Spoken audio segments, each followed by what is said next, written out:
Michele Neff Hernandez. Hi, Michele. Hi, Michele. It's so good to see your faces. I know Michele is, doing so much around the world for grief and loss, and she is joining us from a Delta Airlines terminal today. Well, Michelle's been very important to our family, particularly for the last couple of years, because she has her wonderful organization, Soaring Spirits Foundation. Michele, you have helped me as a widow in the last couple of years since my husband passed away, Phil, and all the things that you do are so amazing. Your Camp Widow, the online presence is absolutely amazing, as well as the different camps that you do. How many camps are you doing a year? 4 right now, 1 in Florida, so Tampa, Florida, San Diego, California, Brisbane, Australia, and Toronto, Ontario.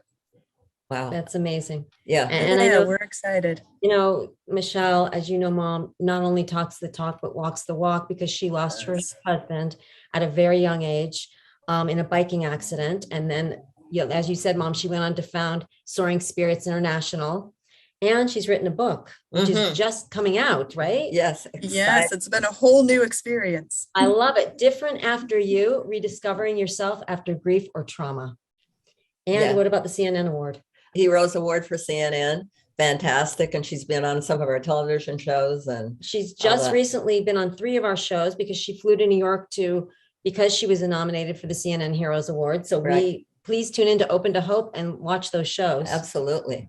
Well, Michele, give us some advice for the people who have lost spouses or partners. First of all, I want to thank you both for having me today and for holding this space for everyone. I think that as the world gets more complicated and as we're dealing with so many different things, including the shifting sands of the pandemic and war in a different place in the world, it just sometimes, I think for grievers especially, it can be really scary. The people that we typically would depend on to be our stable person and to help us feel like the world is the place that we can navigate are no longer here. So I'm speaking specifically, of course, for our widowed community who find such hope and many resources through Open to Hope. But I wanted to talk about today, I wanted to use that phrase, open to hope. Like, what does that mean? Especially as we walk into a world that is so uncertain and so many different challenges that I remember thinking when my husband Philip first died, that should be the only thing I have to deal with.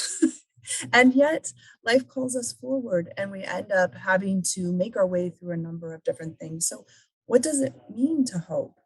I think sometimes hope gets, I'm going to call it a bad rap, because it seems like it's that shiny thing way over there where people don't really know how they're supposed to access it, especially in your early grief. When in your early grief, you think to yourself, what am I supposed to hope for? How am I supposed to find hope in the midst of this devastating experience? For our widowed people, that's the death of their spouse or partner. For other grievers, it's the death of a pivotal person in their lives. How am I supposed to find hope in the midst of this? And what am I supposed to hope for? So Soaring Spirits International holds, as we talked about briefly, these Camp Widow weekends, and now we have Camp Widow one-day events as well.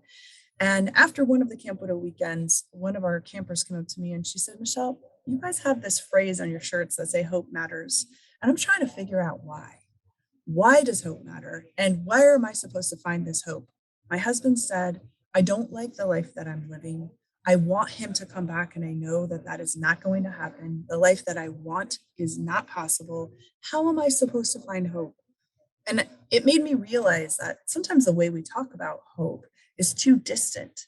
And what we have to really lean into is asking this question: what do you hope more? What would you like to have more of in your life? How can we turn our hopes into things we hope for? So let me give you an example. We could hope for more calm in our life. We could hope for a continued connection with our person. We could hope that tomorrow is a little easier than today. We can hope that we could sleep tonight. We can hope that we make a connection with someone who matters to us. And when we start thinking about our lives in this way, we start asking ourselves, in this moment, for me personally, what do I hope more of? So I want to ask each of you that as you're listening today. What do you hope more of in your life? And once we've identified just one thing, so for me today, I'll share because of where I'm at and because of the way my day went, I'm hoping that I make my connection to my flight. And it can be that simple. Hope can be a concept that only stretches for the next few minutes or the next few hours. And then you can change what you hope for next. So I want you to try to think with me about what it would be like if hope was incremental. Instead of thinking to ourselves, I hope I can survive this huge, difficult, devastating experience, right? That sounds so big sometimes. I remember in my early widowhood thinking that it was surprising to me that the pain I felt in the aftermath of Phil's death didn't literally end my life. I felt like my limbs were being separated from my body. Um, and it felt too big to try to survive. Survival seemed like such a big phrase. But what I want you to try to narrow it down to is how can we hope for just the next thing? And then once you've determined, so let's say that you're decided that what you're hoping for is that this day is better than yesterday. Then I want to ask you, what incremental steps can you take to get there? Because access to hope, touching hope, feeling hope, that can be done with the simplest of things. Sometimes it's a phone call to a friend. Sometimes it's reaching out to a new resource. Sometimes it's watching a video on Open to Hope or listening to a podcast. Sometimes it's as easy as reading a Facebook post from somebody who recognizes your person. I loved listening to Christian talk about asking people to please share the names of their people. Isn't it sometimes just wonderful to have somebody acknowledge that when you didn't know it was coming? And so these incremental steps, what's an incremental step that we can take to head towards what we want more of in our life? And that counts as hope. That's the thing I find so inspiring about the idea of hope is that it doesn't have to be big. It doesn't have to be shiny. It doesn't have to be far away. It can be gritty. It can be, I hope I can sleep tonight. So let's say we hope we can sleep tonight. What incremental step can you take to get a little rest tonight? I hope I can feel 5 minutes of peace today. How might you find those 5 minutes of peace? What incremental step could you take to get there? And I think sometimes we imagine that if we can't find our hope, if the hope is so big and so far away that we just can't access it, that it's not meant for us, that somehow hope is not meant for us. But what I believe and what I hope that you can find in this sort of incremental steps towards hope is that hope has every one of our names on it, each and every one of our names on it. I can find the smallest thing to hope for today. And it's also true. We know as grievers, right, that sometimes our hopes don't come true. Sometimes the things we hope for just don't materialize.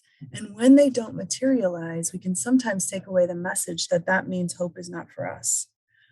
The beautiful thing about hope is that we can continue day after day to find a new thing for which we hope.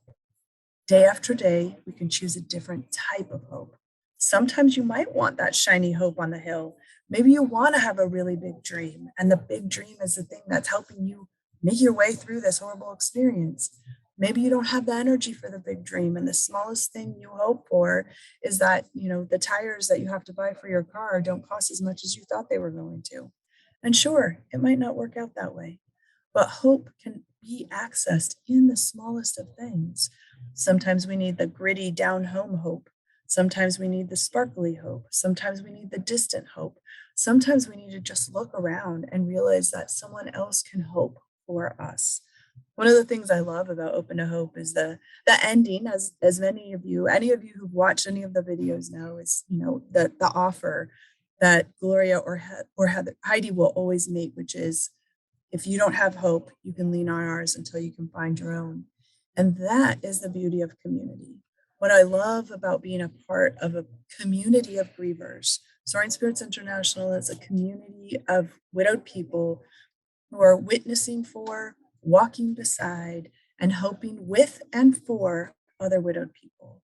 And so for any griever, I always suggest that another way to access hope is to find a community. I know that those of you who are here, I'm preaching to the choir, because many of you have already found Open to Hope. And you know that being able to have access to a community is one of the places that hope can be found. And so, depending on what your circumstance is, depending on what you're grieving, for anyone who's grieving a spouse or partner, you're welcome to come to the programs of Soaring Spirits, where you will find other people whose hope you can lean on in case you don't have your own. But I want to remind you that hope is not an inaccessible ideal that is so far away from us that we can't find incremental steps to get there. But there is one caveat, and that is we do have to be open to hope. That's one of the things I love so much about the Open to Hope Foundation, is this sense that we have the choice to be open to hope. And if we don't allow ourselves to be open to it, then no matter where we find it, no matter if it's the shiny kind or the gritty kind or the community kind, whatever kind of hope you have, the first thing you have to do is be willing to open your heart to hope. And Open to Hope Foundation is the beautiful expression of that. I could see it looked like Heidi wanted to say something. Heidi, are you coming? Are you jumping in? Are you jumping in here? I was just talking about what a beautiful thing the idea of being open to hope is. And that really, so I want to summarize, my way of looking at hope. And what I hope for each one of you actually is, one, first, that you can find one small thing to hope for today. Two, that if you don't have your own hope, you find a place where other people are hoping and you can lean on theirs, starting with Open to Hope. If your journey is a widowed journey, Soaring Spirits International has that for you. And then that you would next take the incremental steps towards welcoming what you want more of in your life. If that's peace, if that's calm, if that's love, if that's joy, we have the opportunity to take incremental steps to get there. And then lastly, we have to be open. We have to be open to hope, because if hope is just sitting there on the outside and we are unable to allow it in, then no matter how much access we have, we can't reach it. So being open to hope, leaning on your friends here at Open to Hope to be able to access the hope that they know and offer to you every day. Michele, you're absolutely phenomenal. We appreciate you so much. Oh, thank you so much. What a beautiful day you all have created. I love the hope that's being shared today, and I look forward to being connected again soon.